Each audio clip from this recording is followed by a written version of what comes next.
From Nauru City to Wakana is approximately 2 to 3 hours pag naka-private na sasakyan, pero pag naka-train is almost 4 to 5 hours ang biyahe. Happy na naman ang mga minions. Kaya tara, samahan nyo kami sa biyahe naman ngayon. Let's go!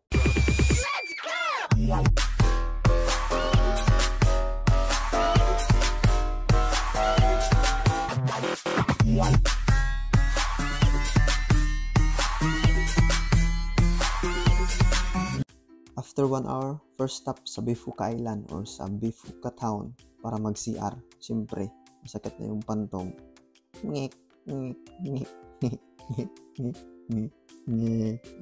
Dito sa Hokkaido is kahit June is malamig pa, pero makikita nyo naman is puro green ang paligid, is wala ng snow dahil pa summer na.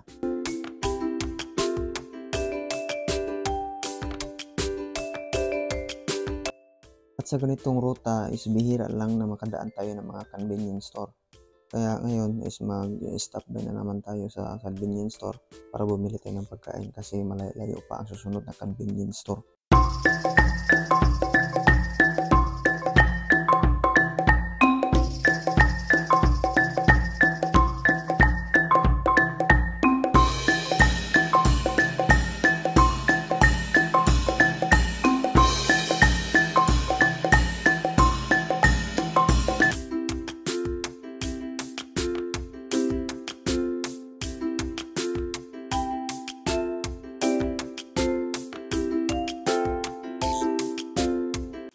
At kung gusto nyo mas ma-enjoy ang pagbiyahe nyo sa Hokkaido at mas maging exciting is pwede kayong bumili ng Hankobuk o stamp book. Ang stamp book na yan ay mabibili kahit saan na stasyon or train station dito sa Japan. At ang halaga niya is 400-500 yen at may 125 pages na siya or 125 station na pwede nyong malagyan ng stamp. At yan ang magpapatunay na napuntahan nyo na ang isang lugar dito sa Hokkaido, Japan. At paglabas mo dito sa kanilang train station is may makikita kang ganitong aircraft or naka-display na jet fighter.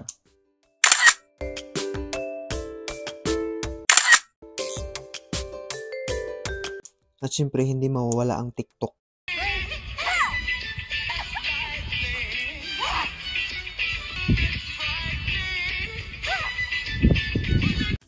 At kung stress ka na sa trabaho ay sumakay ka lang dito sa tren at sariwain ang mga alaala ng kabataan nyo.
Bilang isang OFW dito sa Japan, minsan kailangan mo din magala para mawala ang lahat ng mga stress galing sa trabaho at madiscover ang ganda ng Japan.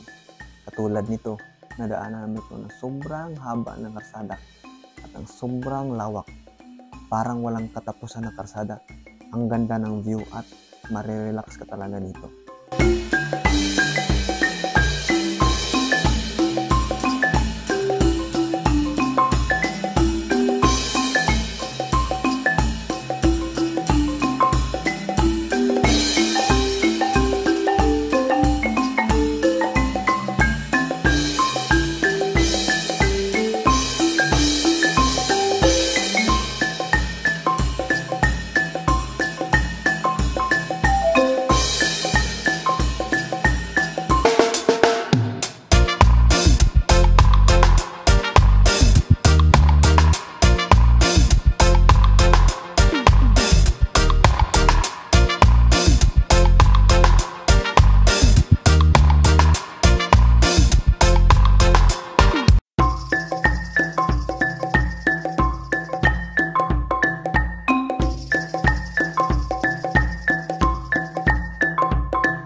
after 3 hours is naabot namin itong Sarofutsu Village. At makikita nyo minasang is madaming mga nagmumotor dito. Galing pa to sa iba't ibang panig ng lugar sa Japan. At tamang-tama almost 1 PM na, dito na rin kami magtanghalian. Tara, kain mo na.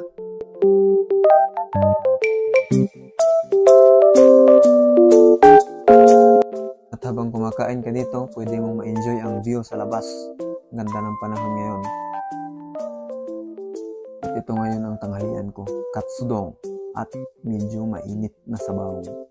Itadakimasu. At dahil nga sa sobrang dami ng stopover namin is medyo kami natagalan sa aming destinasyon, pero mas sulit pa ganito ang biyahe ninyo minsan kung may sapat pa kayo na oras para mas maging sulit pa talaga ang bawat tanawin na inyong makikita dito sa Hokkaido.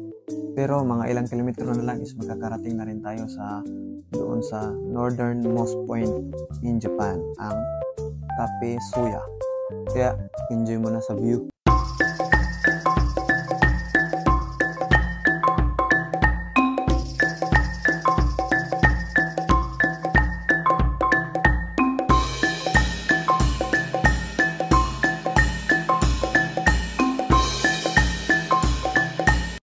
At bago mag-Cape Suya or yung tinatawag na northernmost point of Japan is madadaanan natin tong maliit na village.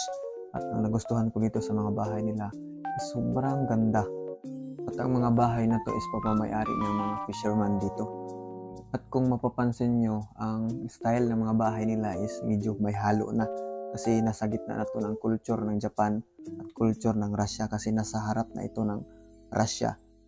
At ang pinakamalamig na klima nila dito is negative 30 to 40 degrees Celsius.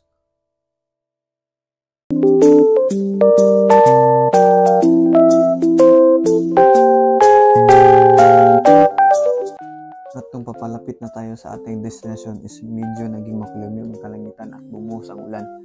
At dahil dito is expected na hindi tayo masyadong makakuha ng magandang picture doon sa pan at hindi natin makikita yung isla ng Russia dahil nga makulimlim.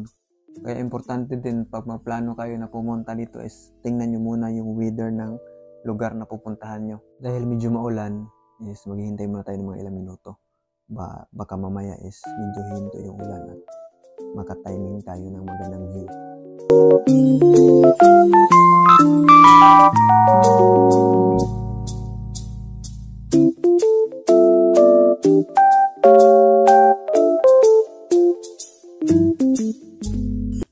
Kahit nga medyo maulan is marami pa rin ang namumotor dito. At salamat naman, mga ilang minuto is suminto na yung ulan at ito na yung timing natin para makapapapicture tayo at wala pang masyadong tao. At sa wakas, after 4 hours is ito na yun. Nakarating na tayo sa pinaka northernmost point in Japan, ang Cape Suya or Suya Misaki. Pag hindi to cloudy minasang is makikita mo talaga yung isla ng Russia dito. Pero ngayon is cloudy kaya di mo makikita. Sayang. Pero worth it pa rin ang pagpunta namin dito.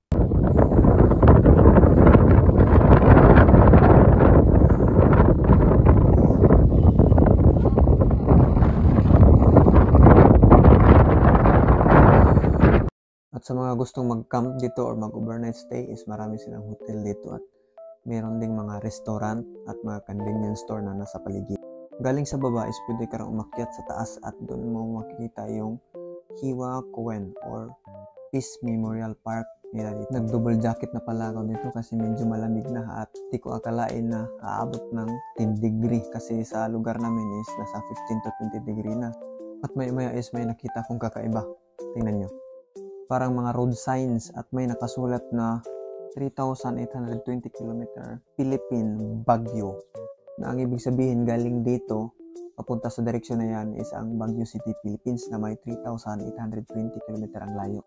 At nandito lang pala yung kampo ng Voltes 5, yung Camp Falcon.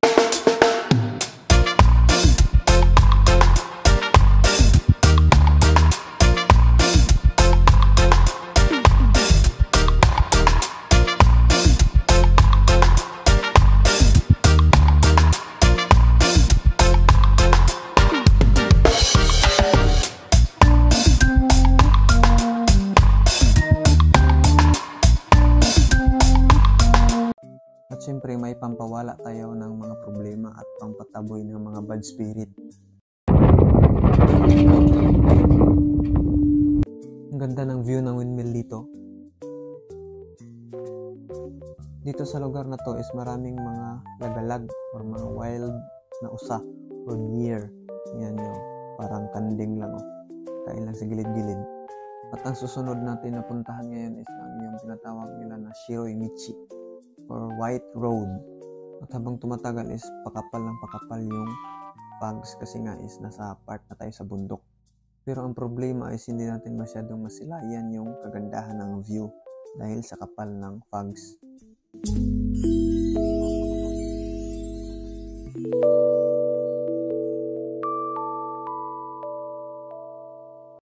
At makikita nyo naman na nagsimula ng pumuti yung mga karsada. So dito na nagsimula yung 1.8 km na White Road.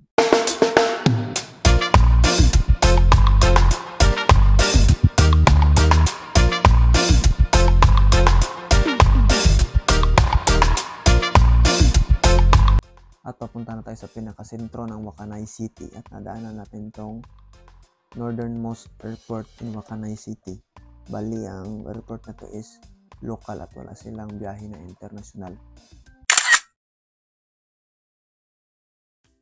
Dito sa Wakanai City is malapit sila sa Russia, kaya ang mga signboard nila dito or mga road sign is may halong Russian na.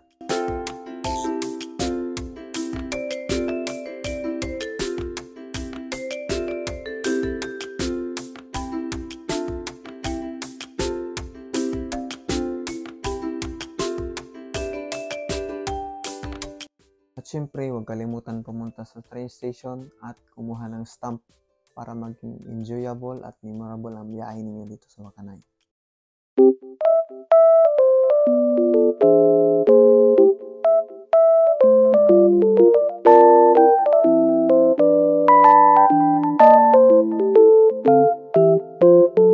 Next destination is puntahan natin yung tower na yan.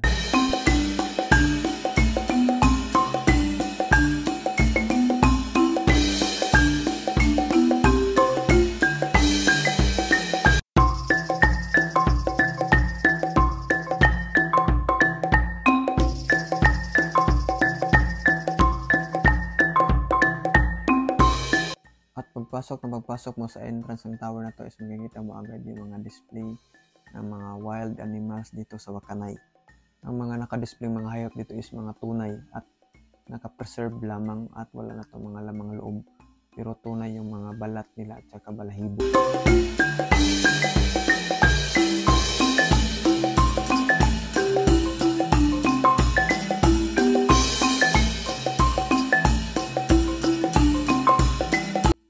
Para makapunta ka sa tuktok ng tower na to is kailangan mo sumakay ng elevator. Ang tower na to ay may taas na 240 meters above sea level. Kaso nga lang, pagdating namin sa tuktok is wala kaming nakita, kundi puro lang ulap dahil nga medyo maulan ngayong panahon. Sa taas is pwede mo ma-enjoy ang view gamit ang binocular telescope. Marami sila dito nakalagay. At kahit papano is unti-unting nawawala yung fogs at binigyan kami ng pagkakataon na makita ang view. At nung pauwi na kami at nung palabas na kami sa pintuan is may nakita akong nakatuwad na tao. Sino ba to? Mag-aalas 5 na at pauwi na kami at may isa pa kaming destinasyon na pupuntahan. Yung mga nakalihirang windmill. Grabe, sa sobrang ganda ng view. Wala na akong masasabi. Kaya tingnan nyo na lang ang view.